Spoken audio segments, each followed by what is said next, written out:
To get started with using a text icon on the toolbar in RIPL, begin by searching for RIPL in your web browser. This will direct you to the RIPL website, where you can create an account by clicking the Sign Up button or log in if you already have one. Once logged in, you'll see various options such as RIPL Home, My Post, My Brand, and My Account, along with a search bar, Help Center button, and gift icon. The easiest way to access the text icon feature is by sharing a post from there.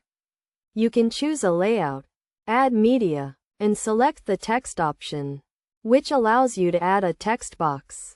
You can customize the text by choosing its color, font, and alignment, which can be left, center, right, or automatic. Additionally, you can select a style or add a QR code.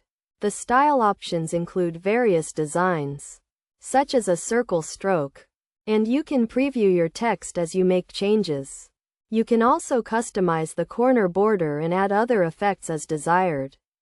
By following these steps, you can effectively use the text icon feature on RIPL.